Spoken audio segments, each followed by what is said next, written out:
All right, ladies and gentlemen, sorry, that's the full field. Actually, that's the full field. It's McMurray coming back with the end of turn 4 of the Whirlpool scenario in Longstreet Attacks, which is Blind Swords game by Hermann Luttmann. Focusing on the second day, July 2nd at Gettysburg. This is the end of the 5:20 p.m. turn. As you can see, our victory locations are kind of clustered here, a couple over here. There's a farm right here that I believe is worth victory points for the Confederacy as well. But, excuse the movement, the Union has managed to finally put together a semi-cohesive line. There's been kind of fighting back and forth. You can see where there's some Union units that took some morale hits, some Confederate units that took some morale hits. Some Union units and some Confederate units have been routed off the tables. They're over on the broken track right now. I finally stopped. There we go. I finally stopped not being able to roll anything at all for the Union. It was garbage. So now the Confederate push has kind of stopped a bit. Kershaw was really pushing forwards. They had taken this hex right here up towards the intersection of the Emmitsburg Road and the Millerstown Road. That was kind of my objective for Kershaw's brigade. I know historically he went for the Stoning Hill, but I was going to try and turn a flank. I don't know how well it's going to work. One of his regiments is sitting on the broken track. Here's his reinforcements coming up. Some of these are still powerful regiments, obviously, but we'll see how that goes. Other than that, like I said, there's the rest. I attempted with Benning and Anderson to attack, this hill here. That did not work. Not even a little bit. Bad idea. The Irish Brigade is still just kind of sitting up here. They did not activate, so they're sitting there. Hooray. Maybe they'll just guard the Trostal and Weikert farms. I don't think the Weikert farm's actually in this game, but yeah. Who knows? McMurray with a quick interjection. I think Barksdale's 21st Mississippi, which is the only unit from Barksdale's brigade which makes it into this game, has got to be our MVPs. I was supposed to come on right here. Wasn't able to do that because there was a Union regiment here. So I came in on 816. I executed an attack maneuver. So then I fired up here, drove that Union unit off with fire. Then I moved up, did my close combat against an unsuccessful artillery battery, which is now here. Their defensive fire failed. Then I drove them off. Then I played the Confederate, Confident.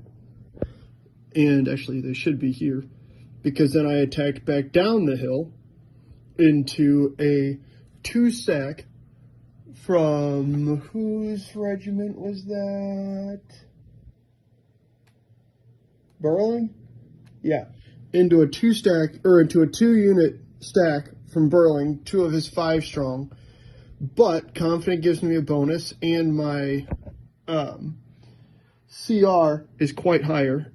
That confidence rating of 5 is killer. So, yeah, single-handedly, Barksdale has driven off and shaken 1 regiment, severely depleted and driven off a battery, and then has driven off 2 other regiments.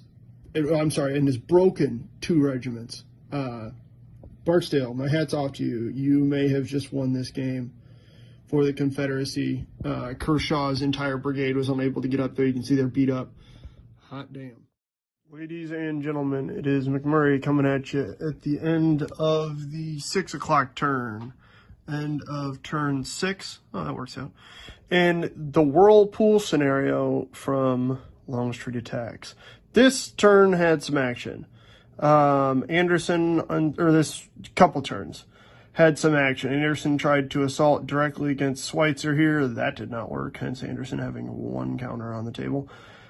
Barksdale came in, smashed up all the Union forces on this side of the intersection of the Millerstown Road and the Emmitsburg Road, and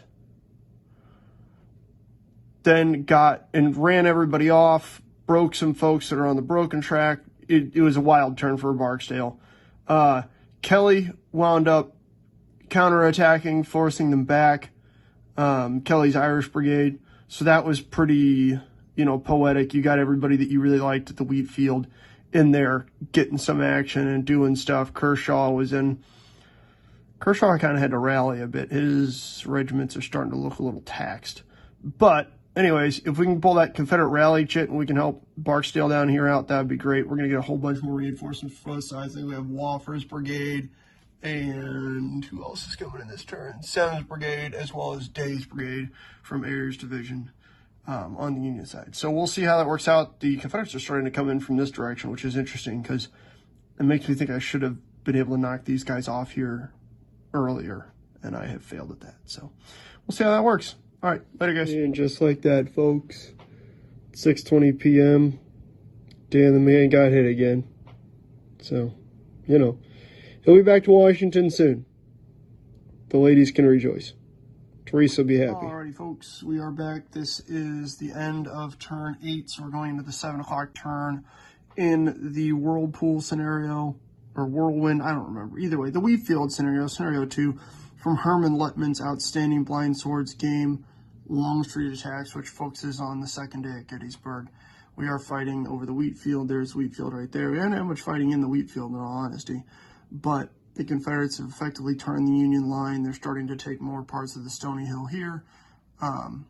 They've taken the junction of the Emmitsburg Road and the Millerstown Road, and they're going for, I think that's the Trollstall Farm up there. So we'll see how all this works out. Yeah, they've got 2 more turns to keep pushing. Nobody has any more reinforcements, so we're just down to what we've got on the table now.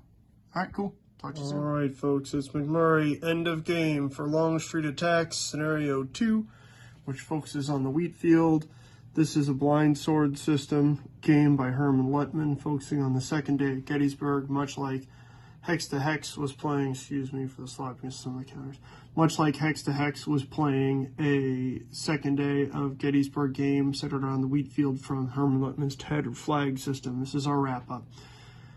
In the end, the Union was able to push the Confederacy back off of the Stony Hill quite impressively. That worked out very well for the Union and poorly for the Confederate due to some of the chit draws, but the Confederacy did still retain the Trollstall Farm quite handily, in all honesty. There's nothing the Union can really do to threaten the Trollstall Farm up here, so that's good. They obviously hold the Weikert Farm and then Hawks Ridge over here, but the Peach Orchard, the Trollstall Farm, are all property of the Army of Northern Virginia.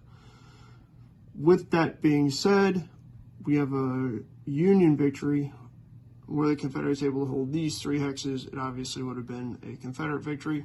It happens. It was pretty close. It was well fought. I think if I had driven harder as the Confederacy in the start of this game, that might be a little bit different. The Union do not have much in the way of offensive capability until the Confederates get really worn down. But yeah, so that's that. Great time playing.